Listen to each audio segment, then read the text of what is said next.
Bonjour à tous, on se retrouve pour une nouvelle vidéo sur la chaîne Texamas. Cette fois-ci pour répondre à une simple question. Est-ce qu'il vaut mieux de la DDR4 haute performance ou alors aller directement vers la DDR5 haute performance mais qui, elle, souvent coûte beaucoup plus cher? Et cette question, c'est dû au fait évidemment que les derniers processeurs Core Intel supportent la DDR4 et la DDR5 selon la carte mère que vous prenez. Faites d'ailleurs très attention si vous comptez en prendre un, de bien choisir votre carte mère. Et donc, je suppose qu'il y a plusieurs personnes qui regardent cette vidéo et qui se disent « Mais ouais, je ne sais pas quoi prendre. La DDR4 me permet d'économiser de l'argent et peut-être prendre un meilleur processeur, même une meilleure carte graphique si vous en trouvez une. Alors que la DDR5 est peut-être plus future-proof. Est-ce qu'elle apporte vraiment beaucoup plus par rapport à la DDR4 ?» Et on va y répondre. Et pour cela, on a déjà plusieurs points de données, notamment vous avez Hardware Unbox qui est une excellente chaîne australienne. Je vous mettrai un lien dans la description vers leur vidéo. Ils ont aussi notamment testé le Core i7 et vous allez voir qu'il est plutôt intéressant en réalité. J'en parlerai dans le prochain Texamas Show. Mais dans tous les cas, ils ont fait un comparatif très simple avec le Core i9 12900K et une 6900 XT, c'est une carte mère, une carte graphique plutôt ultra haut de gamme, aussi puissante qu'une 3090 dans la plupart des cas. Donc c'est ce qu'il y a de meilleur. Et comme vous pouvez voir, dans la moyenne sur 10 jeux en 1080p, ils ont trouvé une différence de 3 FPS au minimum ou 1 FPS en moyenne. Entre la DDR4 haute performance, donc un kit 3200 MHz CL14, ce qui se fait de mieux, versus un kit DDR5 à 6000 MHz CL36. C'est ce qui se fait de mieux au niveau DDR5 à l'heure actuelle. Vous ne pouvez pas trouver un meilleur kit. Et la différence n'est pas énorme. Et cette différence est due au fait que déjà la DDR5 est toute nouvelle, elle vient juste à peine d'arriver sur le marché, mais du coup, les timings ne sont pas encore tout à fait optimisés et les fréquences ne sont pas encore au maximum de ce que peut donner la DDR5. Quand la DDR4 est sortie, on avait surtout des kits au-dessus de 2000 MHz. Maintenant, on a des kits DDR4 comme ici à 4000 MHz. Donc, si on suit cette logique, dans le futur, la DDR5 devrait être beaucoup mieux. Mais selon moi, vous ne devriez pas acheter sur une promesse du futur, surtout que ça inclut de devoir acheter un nouveau kit dans le futur qui va vous coûter beaucoup d'argent, alors que cet argent, vous pourriez le mettre dans une meilleure carte graphique qui va compenser aussi bien la différence de 5, voire même 10 FPS que vous pourriez avoir entre un bon vieux kit DDR4 maintenant et un très bon kit DDR5 dans le futur. Et ça, il faut toujours en tenir compte. Et du coup, l'un des problèmes aussi qu'ils ont certainement avec la DDR5, c'est au niveau des timings. Donc là, on a vu un test que j'avais voulu faire. Donc ça, c'est les tests de transfert de la DDR5. Donc vous voyez qu'elle est clairement plus rapide, hein. Ça, il n'y a pas de doute. Donc la DDR5, c'est les barres bleues. Et la DDR4, c'est des barres jaunes. Et c'est une vidéo de Debauer. Je vous mettrai dans la description. Très intéressante. Un test que... ce test-là, j'ai pu le faire moi-même. Et je peux le confirmer. Ce sont des données que j'ai eues, notamment sur mon kit de chez Corsair.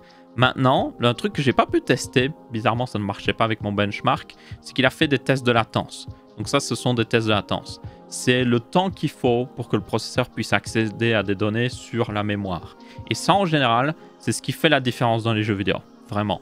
Donc là, comme vous pouvez voir, la DDR4 est beaucoup plus rapide que la DDR5 d'un point de vue latence, pas d'un point de vue vitesse pure de transfert de données. Et c'est pour ça, à mon avis, qu'on a cet équilibrage. La DDR5 transfère plus, mais elle met du temps à répondre, alors que la DDR4 transfère moins, mais elle répond beaucoup plus vite, et du coup ça équilibre les performances dans les jeux vidéo. Mais maintenant on en arrive au vrai problème de la DDR5 selon moi, et c'est juste le prix en fait. Elle coûte extrêmement cher, et elle coûte encore plus cher si vous voulez un très bon kit DDR5. Donc là, on est sur LDLC, bon ça pas les meilleurs prix LDLC, on va être très honnête, dont on va avoir, comment dire, un certain prix ajouté par-dessus le prix que les autres vendeurs revendent. Mais bon, ça permet de quand même comparer parce qu'ils rajoutent la même chose sur la DDR4 ou la DDR5. Donc si on prend de la DDR4, vous pouvez voir qu'un kit DDR4, pas le meilleur, mais quand même déjà pas mal en CL18 ici de chez G-Skill à 3600 MHz coûte 97 €. 97 €, c'est vraiment pas cher. Et voilà quelques mois, c'était même encore moins cher que ça. C'était 80 € pour 16 Go si je me souviens bien. Donc, yep, c'est vraiment pas cher. Et là, vous avez un kit CL16, donc l'un des meilleurs. Alors, celui-là en particulier n'est pas forcément le meilleur. Il faut voir les autres sub-timings derrière. Parce que des fois, c'est CL16, et puis après, vous regardez, c'est CL16, CL20, 20, 20, et puis c'est genre 36.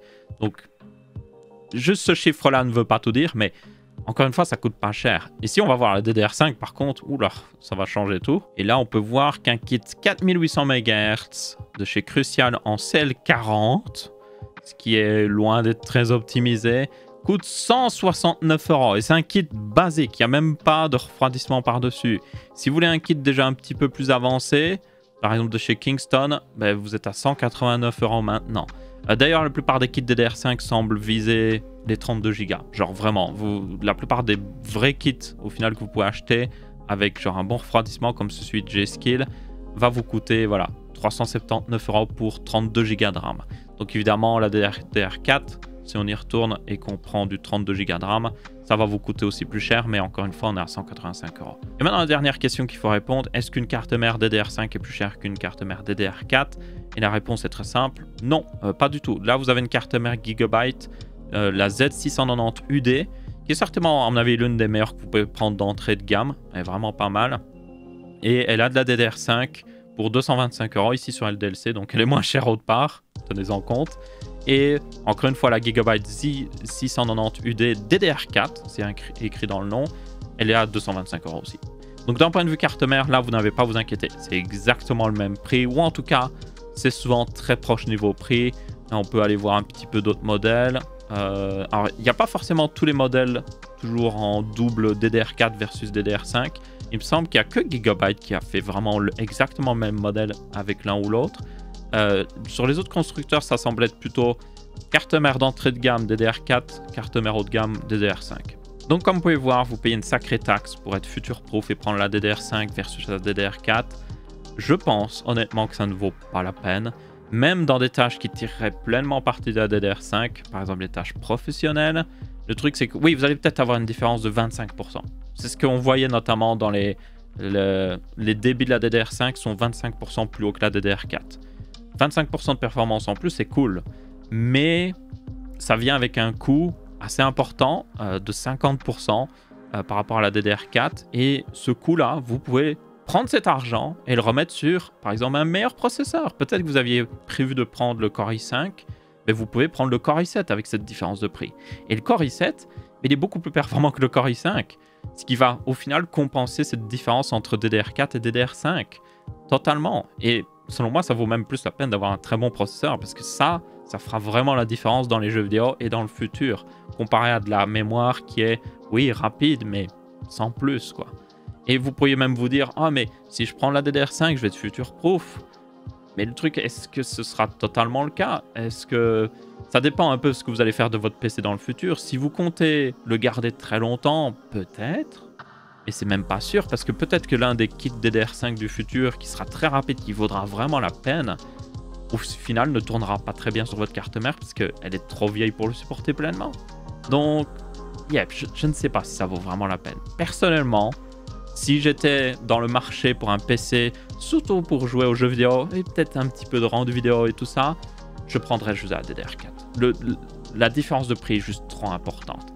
Moi, je prendrais la DDR4 et je mettrais cet argent en plus dans une meilleure carte graphique, dans un meilleur processeur, et je m'en sortirais certainement mieux. Et c'est ce que je ferais personnellement. Donc, à vous de voir. Je vous mets ici les informations en main. Vous avez les vidéos dans la description. N'hésitez pas à faire plus de recherches, surtout si vous comptez acheter quelque chose. C'est très important selon moi. Mais personnellement, moi je vous le dis, DDR5, c'est cool, hein. Franchement, c'est le futur. Mais il coûte cher le futur. Donc finalement, le présent moins cher, c'est peut-être pas plus mal. Du coup, merci à tous d'avoir regardé cette vidéo. J'espère que vous avez bien apprécié. Si c'est le cas, vous pouvez laisser un petit pouce bleu. Si ce n'est pas le cas, vous pouvez laisser un pouce rouge. On se retrouvera pour une prochaine. Je vous dis ciao, ciao.